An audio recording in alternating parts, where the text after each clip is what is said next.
All right. So today's topic is pretty much what we want to try to cover is the use of the life cycle event application. And life cycle event application kind of really covers a lot of different things from an HR standpoint. And the main thing that what we're trying to convey today is really, giving that enhanced experience from not only from the employee standpoint, but also those that are involved, as part of that overall process. So we're talking HR, IT, facilities, and each one, typically in many organizations, these are all siloed departments where they sort of work on their own pieces of work, and then ultimately, they deliver the same a product at the end to the employee. So our goal there is to talk about how what we've done with some of our customers, and we feel that not all onboardings are created equal, and at the end of the day, we all have that same common goal. That goal is to pretty much provide a good experience to your new hire by providing them all the equipment they need so they can be productive on day one, signing up all the paperwork that they need to complete, and everything else really kind of comes in play, because typically what happens in many organizations is that an employee comes in the first day, they sit there, they wait for documents to be signed, they work with HR, and then they wait for their equipment. So our goal here, and then what really helps drive this transformation from an HR standpoint, and as well as IT, is to have that delivery and that enhanced experience, not for the new hire. And this also plays a good part from the hiring manager. Oftentimes what happens is that hiring managers will either select equipments or select whatever it is that they need, but the actual equipment gets delivered not on time or beyond the first day. So, this tool kind of allows you to kind of align that process and provide that good experience. And then at the same time, keeping the digital transformation, stepping away from a lot of the manual process and the paperwork that comes as part of the onboarding steps that goes with it. And really, the last two pieces here is just something that we've done with our customer who's, we want to be able to save costs, not too much on the integration, but we all know that integration itself has a lot of complexity, especially when you're integrating with other HR solutions. So using an age-old type of integration, and that's really through that inbound email that's been around for such a long time, but it's still very much useful to kickstart this process. And at the end of the day, you want to be able to sync, your identity management system as well as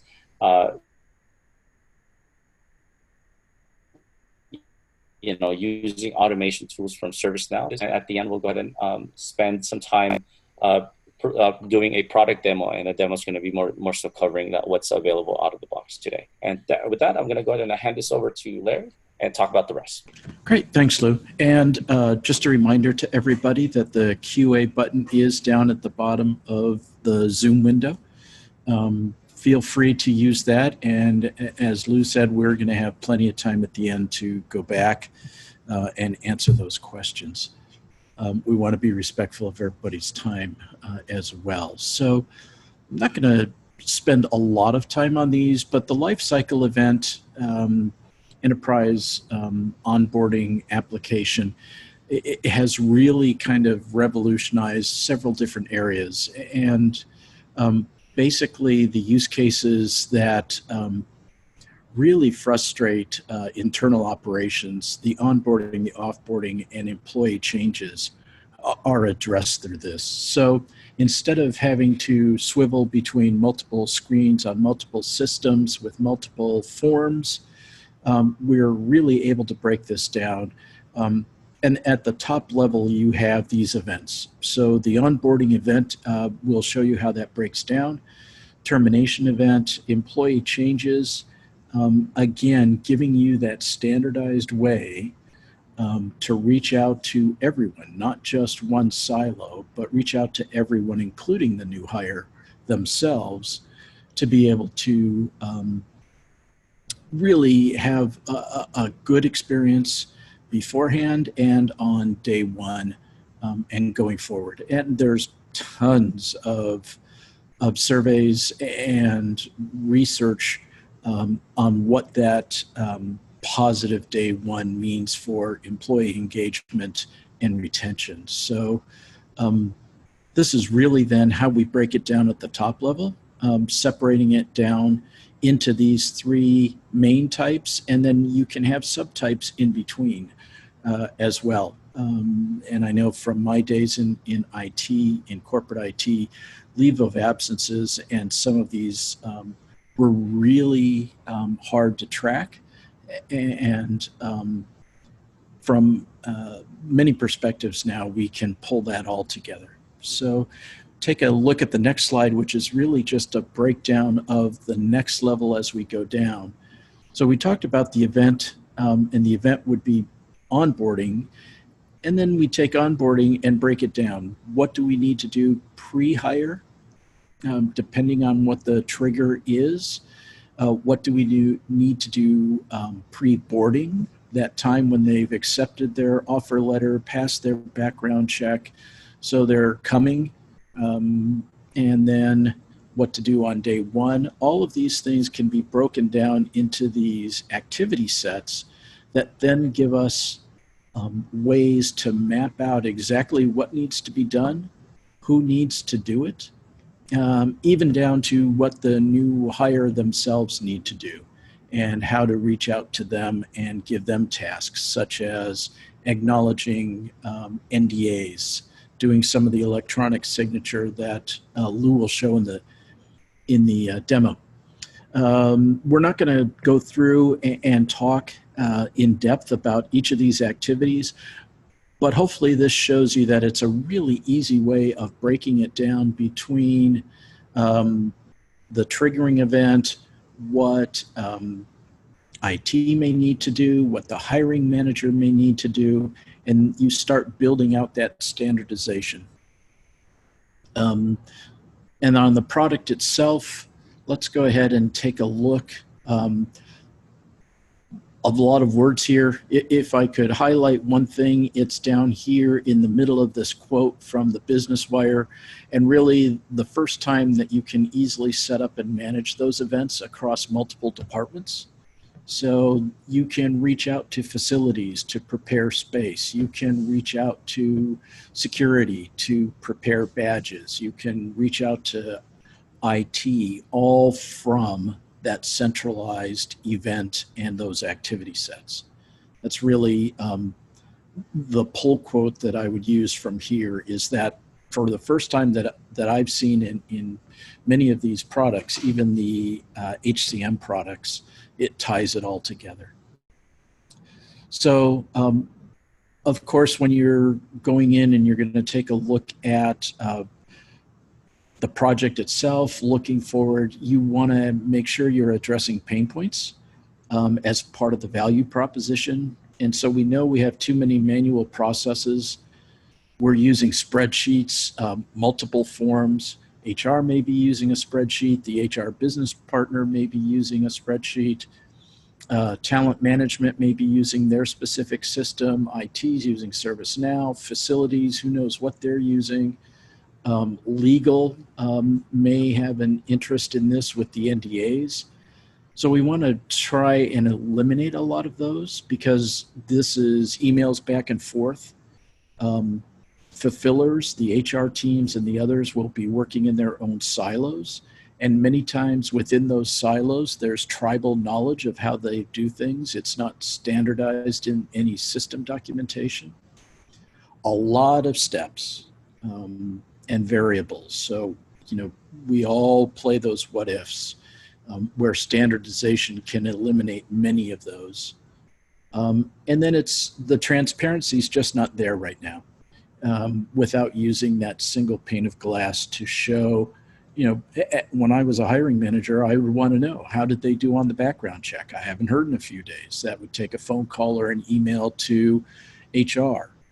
And then it may have affected the start date. So now I could go in and look and see where everything is. So a lot of transparency in the process as we start using this.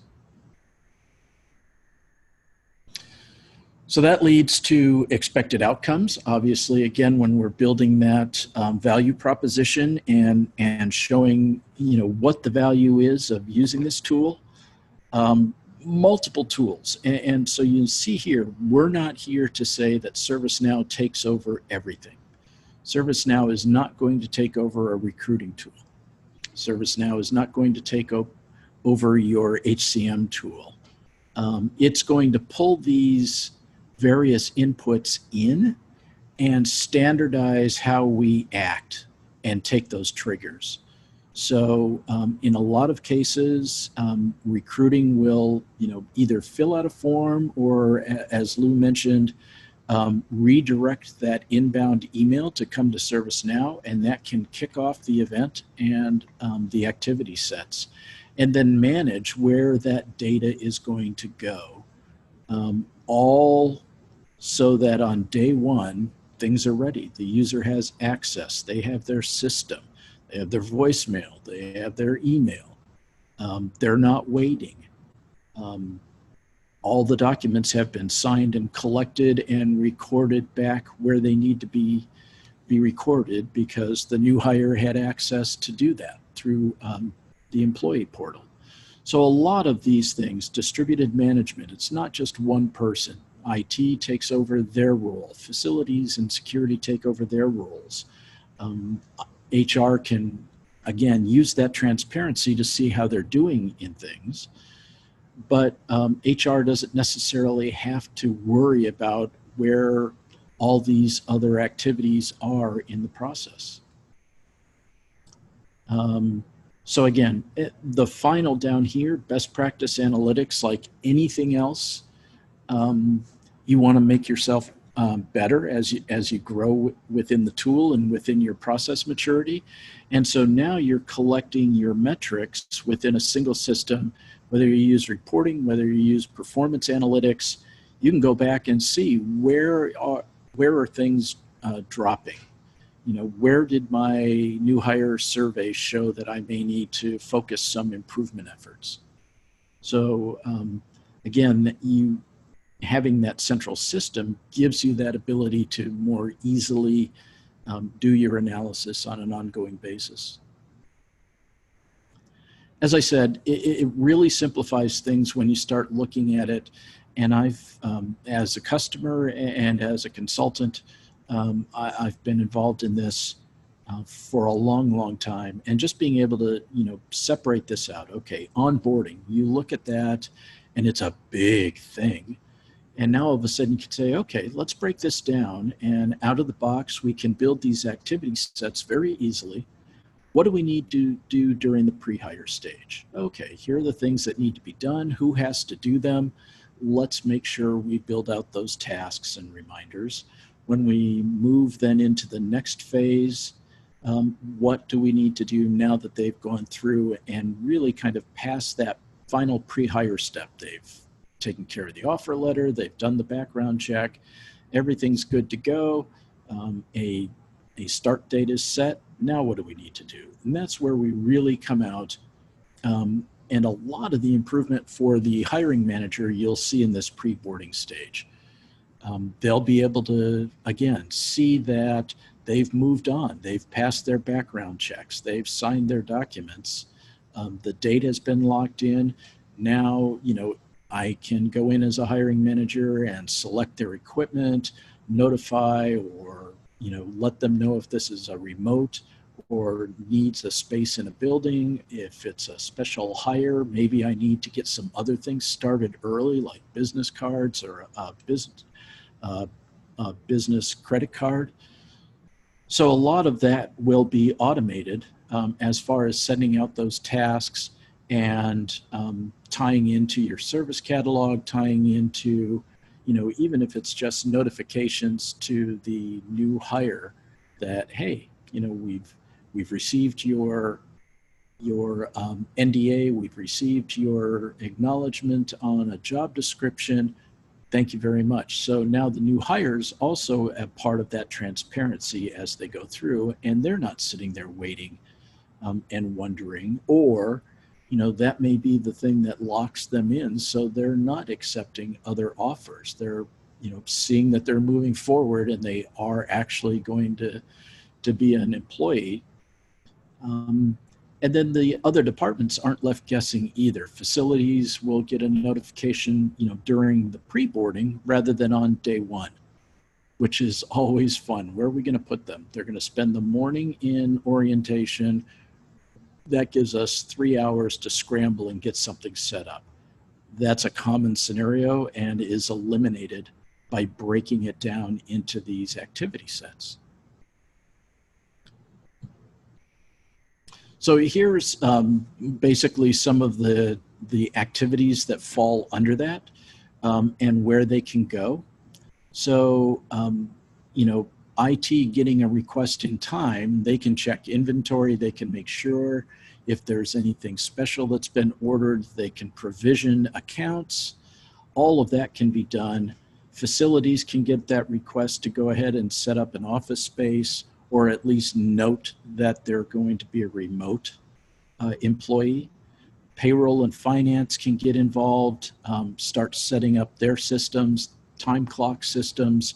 All of those other things can be really broken down and automated through what everybody's kind of used to, task management within ServiceNow, which is one of the things ServiceNow does really, really well.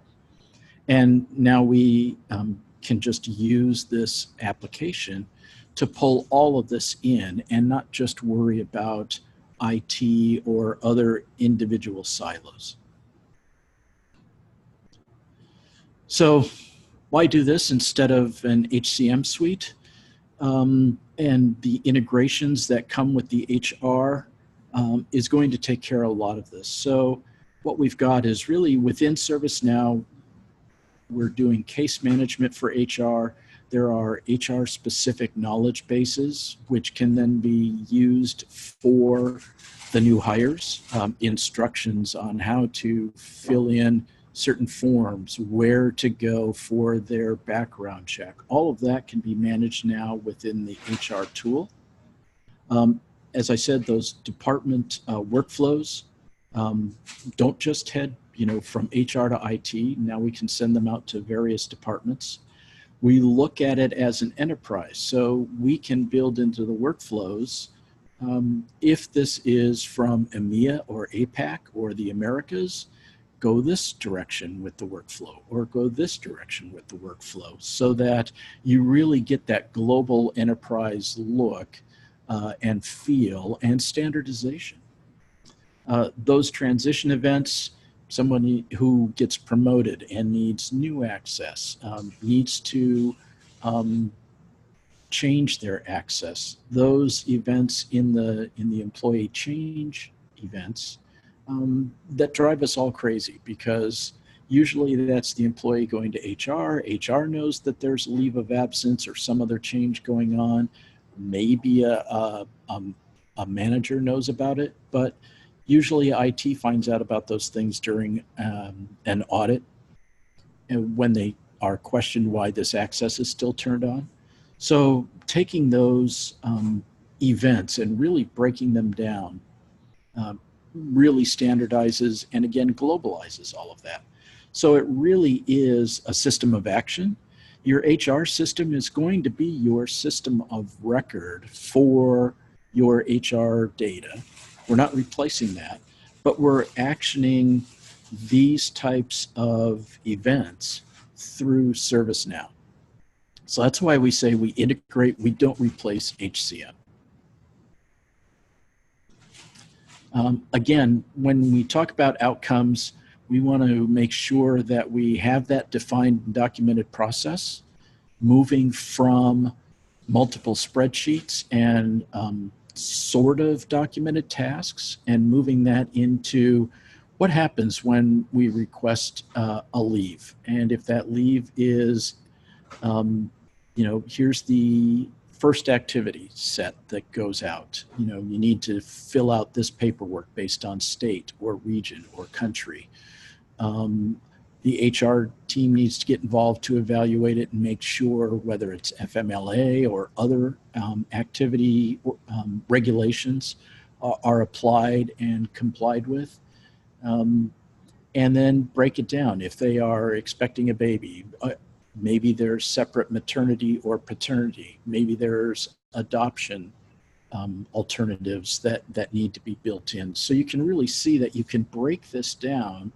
And then again, while they're on leave, what happens while they're on leave? Are they still getting paid? Are they still getting notifications?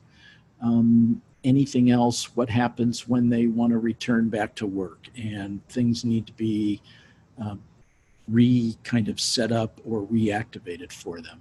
So it makes it a very simple step-by-step swim lane, if you will, process to manage those events instead of always trying to figure out in a reactive way. So-and-so just asked for this type of leave.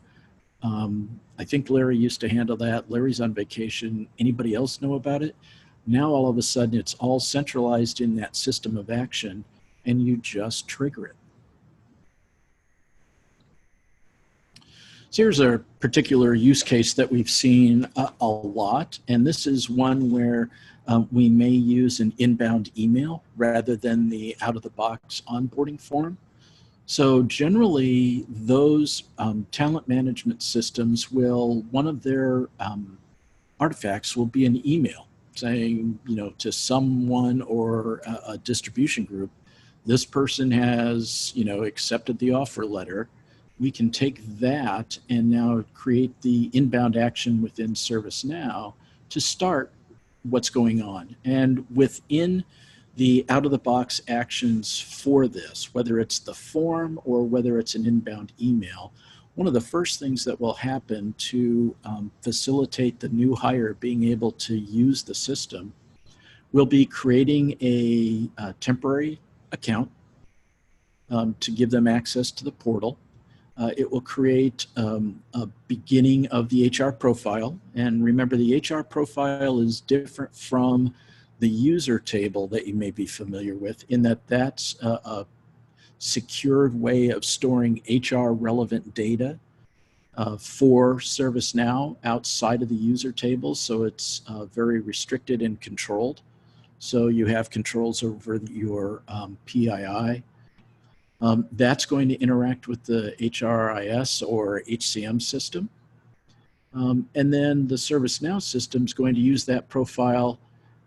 It may then kick off if you have automation for setting up Active Directory or single sign-on system access. You may have orchestration for delivery of various access or software licenses once the hardware is on. But as you can see, it's all really dependent upon that trigger.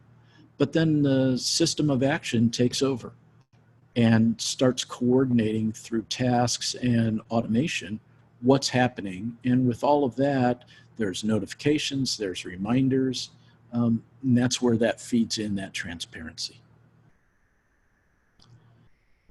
One of the keys will be the Employee Service Center, the out-of-the-box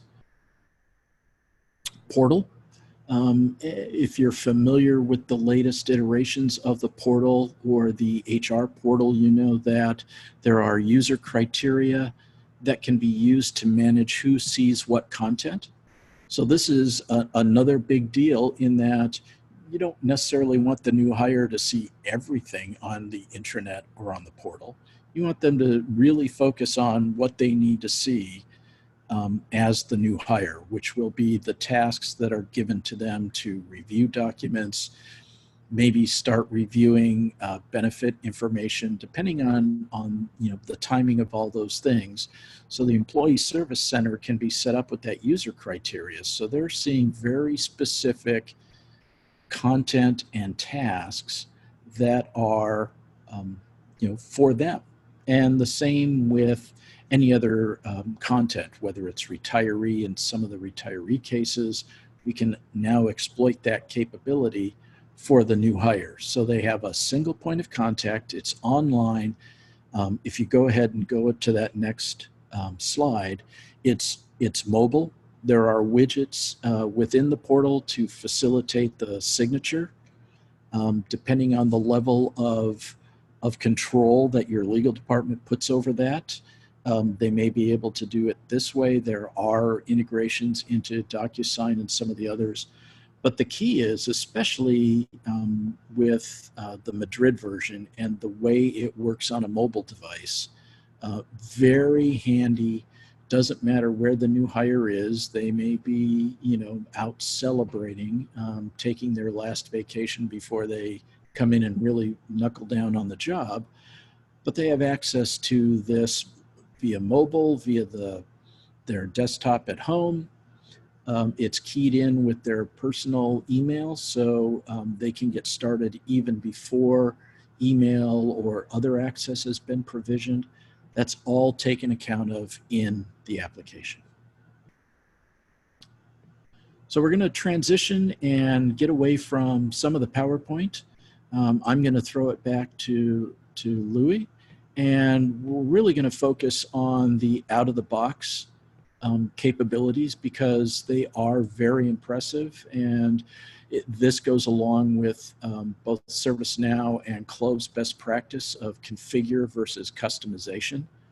So I'm going to let Lou take over now. Don't forget to continue to add in questions that we can come back to. Great, thanks, Larry. So basically what we're going to do now is go through the out-of-the-box demo.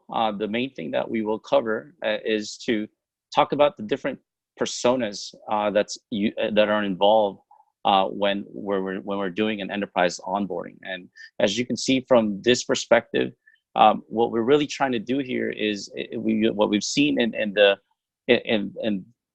some of our customers is really trying to understand the process of where the starting point. And I think that's a very important piece in terms of the enterprise onboarding, is understanding where to start. And typically either starts at a recruiting platform, and sometimes it starts at your HCM platform. That's really one of the most common questions, or one of the more complex type of questions to get an understanding on how to kickstart the enterprise onboarding. And as what Larry has mentioned, is all about that activity sets and understanding where they lie in terms of the process. So today we're basically going to demo what's available out of the box. We're going to show you, from a manager perspective, from a new hire perspective, and as well as from an HR perspective. And I'm gonna show you the latest and greatest in terms of what's the release is about, and what's available out of the box, with little to no configuration at this point. And all I've done at this point is from a ServiceNow backend perspective is enable the HR plugins within the platform itself. All right. So to basically kickstart, right? What typically happens, and this is something that we had many types of questions in terms of why do we have a form, or do we go through a form in ServiceNow, or is there a way for us to automate this piece, whether through an integration or through some simple type of integration? And one of the things that we were able to do is, rather than having to have a HR or maybe the hiring manager or someone who needs to fill in and provide this basic information about the new hire, what we've actually done is replace this with integrating a simple integration through email actions, when integrating that with the recruiting platform. So when the recruiting platform kicks in, the hiring manager and the folks that are responsible for posting the job, and then going through that process and someone accepting the offer.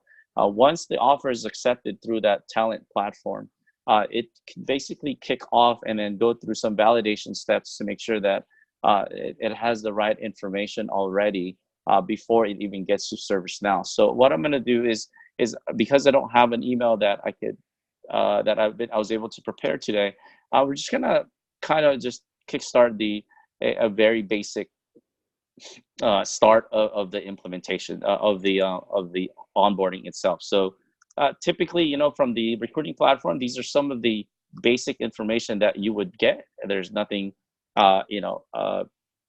beyond this information that you're going to need to kind of kickstart the whole process. And the main thing is, providing the first name, last name. The personal email is very much an important piece, because this is the way for them to receive that email, to be able to go back and log in through the portal. So we're going to go ahead and just kind of fill in this information, and we're going to assume this is a security analyst joining the IT group, and it's going to be a full-time employee. We're going to do an office-based location, and we're just going to simply pick any one of these today, and then we're going to skip the rest of these things. We can ask for more information, but typically when you get that information from your talent system, you may have more info or you may not have. You can add as many information, but the main things that are very much important in order for you to get that started is that email address. And then the rest of these other information, it allows us to kickstart the options of whether we need to set up a move or a desk setup, or whether we need to set up a certain type of conditions based on their location. So I'm going to go ahead and make this as a submission. And what this is going to do, it's going to create that lifecycle event case on the back end. And I'm going to kind of show you that as well. So you can see that these are the steps. Currently, I am the administrator, but I'm also the manager for Bob Smith. And that's the assumption that I'm submitting on his behalf. These are the predefined, pre-configured activity sets that ServiceNow offers. There's pre-hire, pre-boarding, day 1, week 1, and day 30. These can all change. What we've seen now in many of our implementations today, that the pre-hire and the pre-boarding tends to be almost pretty closely the same. So one of the main thing there is really just understanding the definition of what activities goes into the pre-hire, what activities goes into the pre-board, and then ultimately to day 1. Now we've seen it all the way to day 30, to day 90, and then beyond. So it really kind of helps you keep everything in track, and it allows those that are responsible for performing some actions for that new hire to continue to go through that right process, instead of remembering and then scheduling it on a calendar and then ultimately going through that process. So that's really kind of what this is doing. It's helping you streamline that process, and instead of having to do a lot of the manual work. Now, what actually happens on the back end? So with ServiceNow, there is an application called Lifecycle Event. It is a completely separate application from your standard HR application that you might be using within ServiceNow, your HR cases and your COEs. So it has a standalone application. And as you can see here, the first thing that has happened is it created the subject person, and Bob Smith is going to have a local access into your platform, and not necessarily in your IDM system yet. It may not necessarily be in your HCM system yet, but at this point, in order for them to be able to go into the portal, we do require that there is an access level for them. So what they would have done is they would have received an email notification that's stating, who they are, and welcome to joining such and such company, and this is your login. So you can see here there is an onboarding login information from the email that the user would have received, and I'm just going to kind of show you what that looks like. So it says, "Dear Bob Smith, welcome to the company," and this email notification can actually be configured and changed depending on your design and style, and it allows them to click here and then use their user ID. And then at the same time, we want to make sure we don't, part of the whole security process is not to put password on the same email when you're providing access. So now you see that there's a second email where Bob Smith would have received, and then this is going to be now their password to go through. So I'm going to skip this whole process of accessing and everything else, but I just do wanted to share that with you, because this is pretty fairly important as part of the overall experience from a new hire standpoint. So I'm going to go back into the life cycle. And then from here, it's really, a lot of things are going to happen. So the main request is basically triggered based on the series of steps. There are going to be the pre-hire that's going to be fired right away. And as you can see, these can run either in parallel or they can run in sequential, right? It's a very quick and easy setup as you kind of go through the configuration of each activity. The main thing there is defining what those activities are, and then what are the checklist system, and I'll show you that in just a little bit. So the first thing that has happened, right, it created that account. You can see that there's now a new hire documentation. And I'm gonna briefly show you what that looks like. We're done with the account notification, which means we've created a local access for Bob Smith, and he's received that email, and now he can go ahead and log in to the portal. So what does that actually look like? So what I'm going to do is I'm going to go ahead and impersonate that same user instead of logging in. So I'm kind of doing more of a shortcut at this point. And you can see there's Bob Smith that's in the ServiceNow platform. And that email notification will actually route them into this portal. And this is now the view of that that link. And everything that you see here can be configured as such based on criteria. So if you have data that you don't want your new hire to see yet, each one of these sections or widgets can be hidden based on their set of criteria. And they don't necessarily have to be available right away. So basically, out of the box, it says, when is my start date, and then who's my manager, and then the rest of my coworkers. So it's telling me now what, from an org chart standpoint, it's giving me that opportunity to see who I'm going to be working with, and if I can also view the rest of my team. But the main thing that's very important here are the to-do list, and the to-do list really kind of gives me the opportunity to start getting involved, start filling in those documents. So pretty typical in the old HR world and maybe the current HR world is that I receive that email with all of the documents that's all pre-packaged up. I may receive it through email as a digital, but I also receive it as an actual paper through the mail or UPS or FedEx or one of those things. And I have to manually sign each of the document, and then either digital sign it, send it over back through email. But I also need to make sure that the actual paper document is being sent back. So that's one of my old experience back then when we're going through the new hire process. But now we're actually changing that gear, and this is kind of where a lot of the digital transformation is happening. It's stepping away from that manual process. So you can see here that you can have your IP documentation, your acceptable use policy.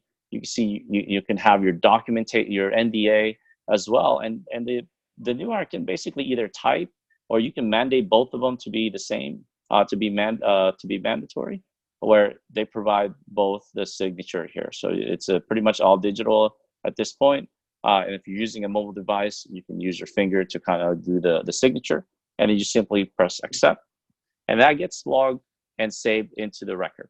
The next step, again, just kind of going through the whole process here, and all of this document will actually get saved as an actual document into the record, and I'll briefly kind of show you that in just a little bit. So I'm going to go ahead and go through the acceptance of each one of these.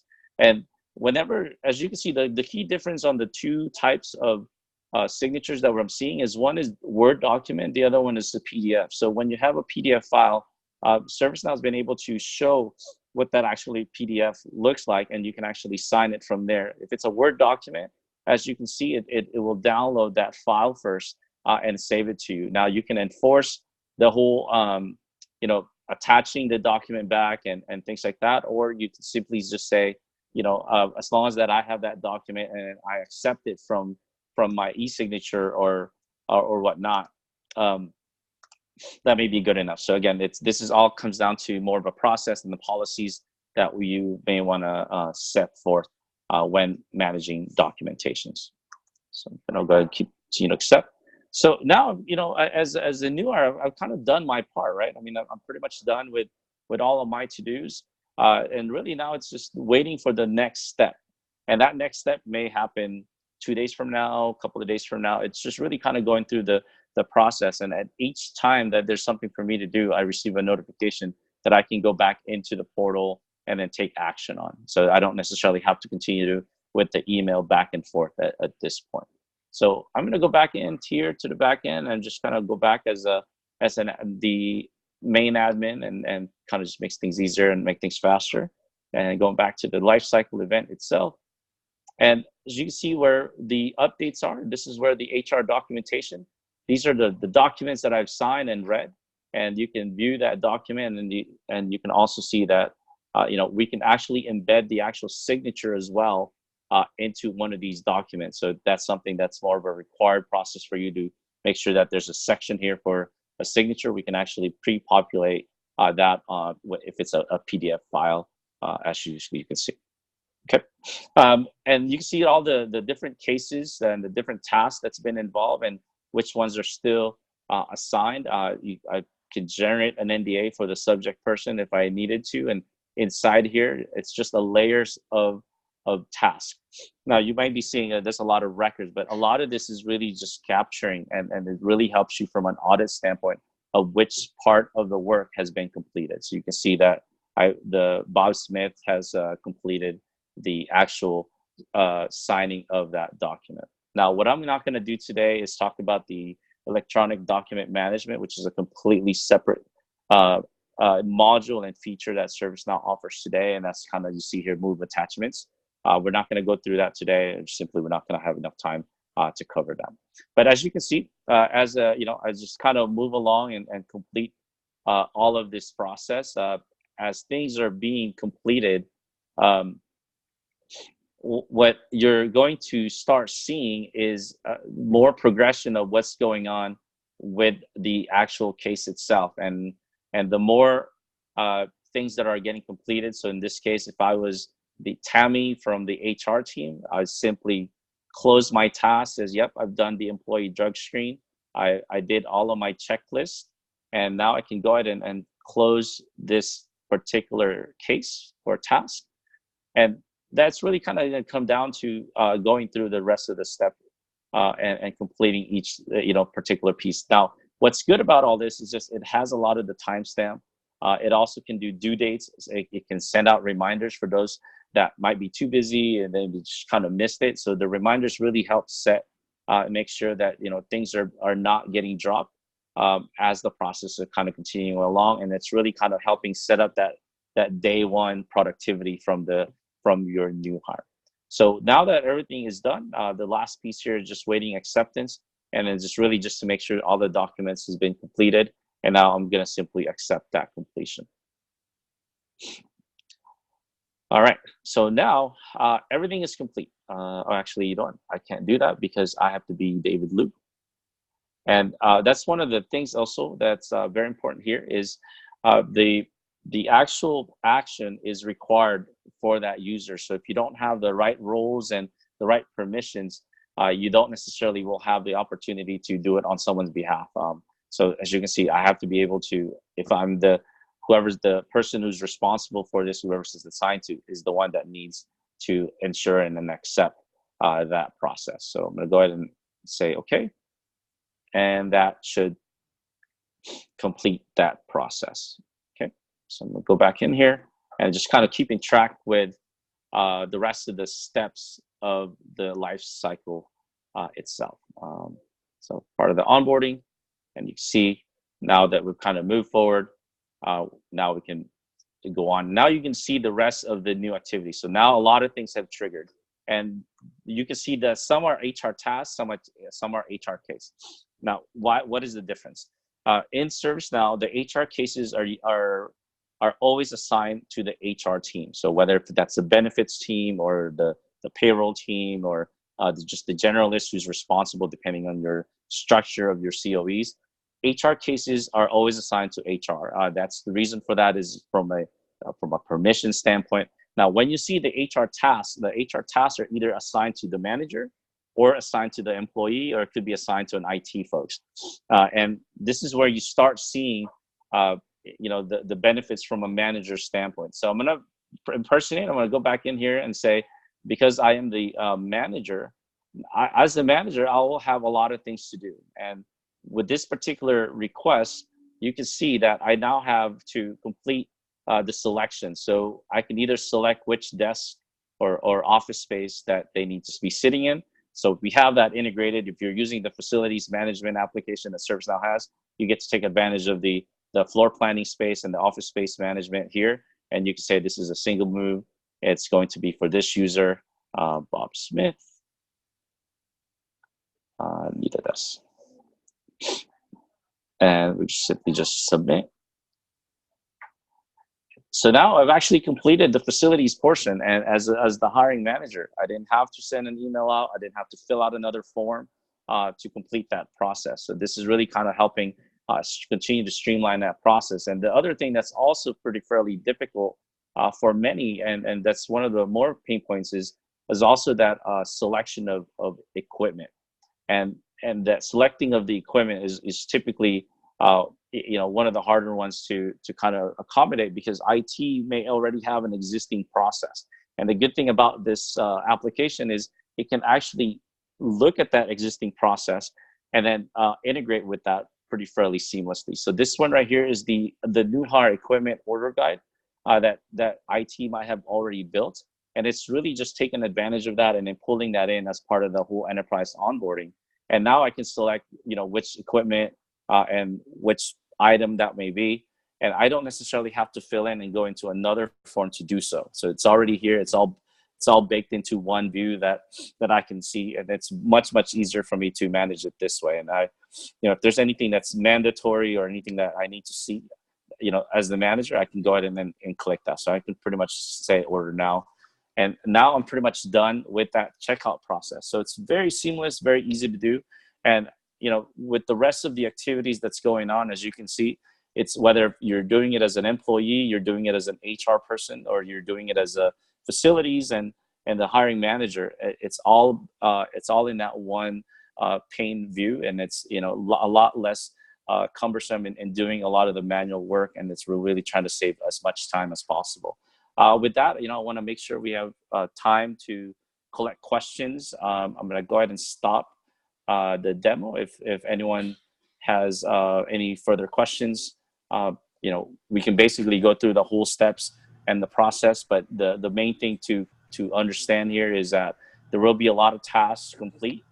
There will be certain pre-hire steps. Now, one of the things that to kind of leave you with this is that when you start breaking out all of your process from an enterprise onboarding, you may start with 80 plus tasks that you're doing, and what you might be noticing is that you can actually bundle them in such a way that would be more productive and maybe cut down the number of tasks that you actually have to do, and then cut them down into more of a checklist. So those are some of the preparations that we would do when we start that engagement, and when we start any kind of particular project, is help you go through that workshop, understanding the number of steps in order for a new hire to be onboarded, and then helping you consolidate that into a much more manageable list that we can track and easily capture within the platform.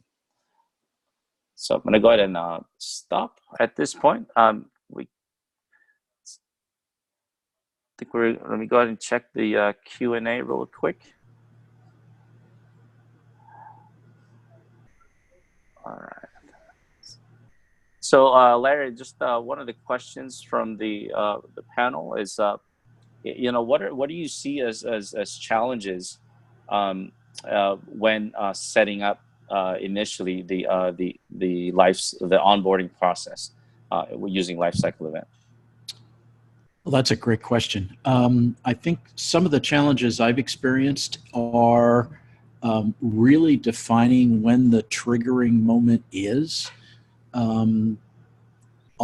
We've run into it, and I've experienced where they'll say it's, when the prospective employee signs the offer letter. Others will say it's when the background check is complete. So that's kind of the initial challenge we've seen, is that we have to define that. And whether it's inbound email or somebody fills out the form, that's it. A lot of times then it's kind of shaking the tree and getting that tribal knowledge out about what tasks they actually do, and breaking that down into, who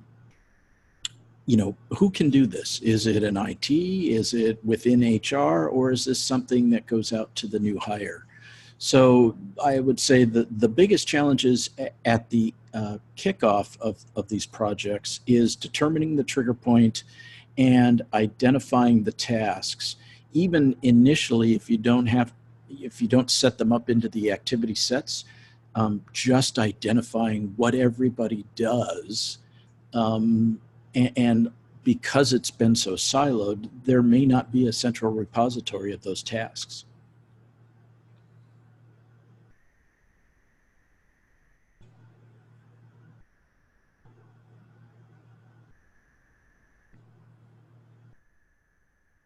So I'm seeing another one that says that's asking about the synergies between ServiceNow and Workday.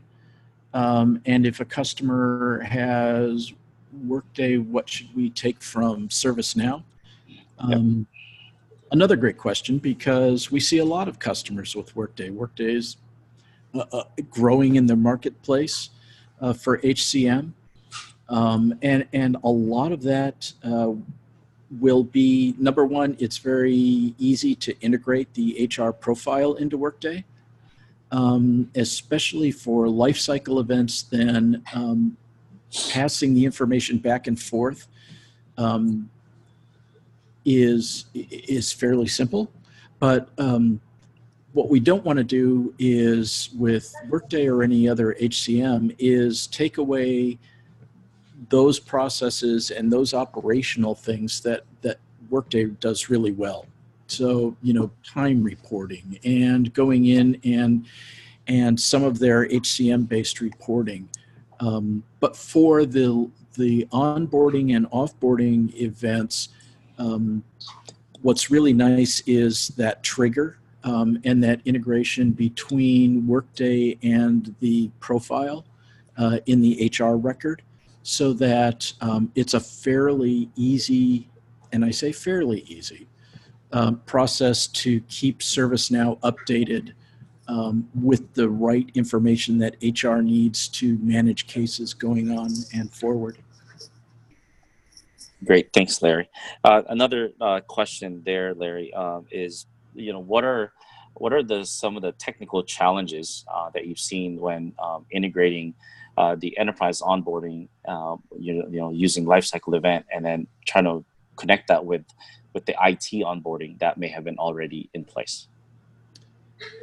I think the main technical challenge that I've seen is IT has often done some automation and may not be in sync with the timing of things.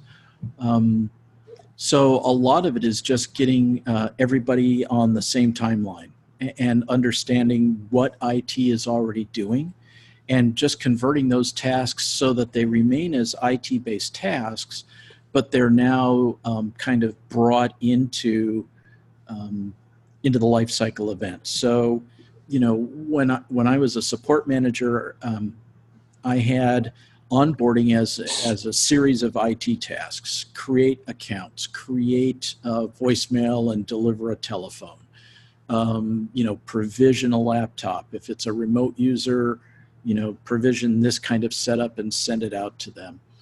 So when you talk about then life cycle events, you're not really changing that. You're just triggering it from that life cycle event case. So it's really important to have the IT fulfillers at the table when you're talking about life cycle events. And that's another challenge I've seen, is that people remain in their silos and say, well, this is an HR application.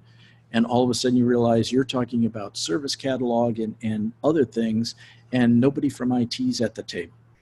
So it's important to realize that as you take that holistic view, you get that right group of stakeholders around the table. Great. And I just want to be able to add, right? So some of the key challenges that we're also seeing, working with HR it's really not just with IT, but just the overall timeline on when certain activities are happening. Oftentimes background checks, for example, it's a completely separate system. Now, can we do an integration with that? I think we're going to start to see a lot more integrations with other tools, like, to do E-Verify or I-9, anything that's very much a disparate system. From an HR standpoint, a lot of that comes down to the timing, because, oftentimes a background check may take a couple of days. Sometimes it takes weeks. And, to kickstart a process, we're not going to be able to wait weeks in order for that new hire to happen. So, one of the things that we do and we help with is to understand what are those timelines that are happening, as the background check is getting processed and it's not going to get returned for another 2 weeks or so. And by that time, the new hire may already be starting. So we want to be able to kickstart the rest of that process, and really it allows you to run things in parallel, because now you can still trigger notifications to the to IT, or you can trigger notifications to facilities to be prepared that this person's coming on, and they may not necessarily have everything automated at that point, but at least it allows them for preparations through notifications. I think in keeping with that, Lou, it's also important to realize that you need to take into account when things go south. So what happens when a background check comes back and gets rejected? What happens if a drug test, if they're mandated, gets a positive result and is rejected? So you need to have those closing loops on a couple of those scenarios and use cases as well. Great. I think we don't have any other questions at this point. If you do have additional questions, we'll go ahead and answer them and send you an email. With that, Larry, do you have any closing remarks? No, just to thank everybody. Hopefully this kicks off some thinking around improving this process. It's a really nice tool, but again, a tool doesn't solve process problems. But when you're ready to tackle onboarding in a holistic way, this is a great way to do it. Great, thanks, Larry. And now with that, just to kind of recap what's new with Cloves and what we're doing. We do have a monthly webinar that we will want to make sure that we always try to follow. We will post these our webinars into our YouTube channel. If you're looking for some samples of our portals that we've created, definitely we have that link available to you. A lot of our data and references are all coming from ServiceNow, and as well as some of the things that we've done for a lot of our use cases. And really kind of what's new with us, we have what we call an expert within application. We'd have HR kiosks, visitor kiosks using NDA. So we're really taking advantage of some of the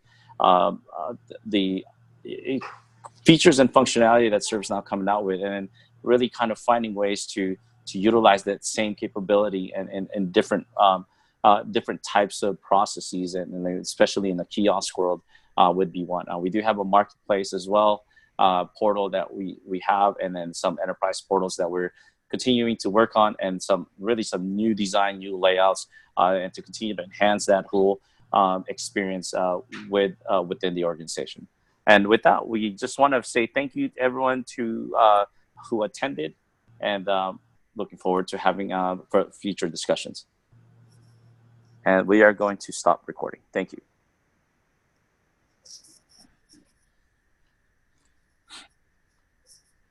All right, everybody, thank you so much. Thanks for joining our meeting, and we'll look forward to hear from you. Bye now.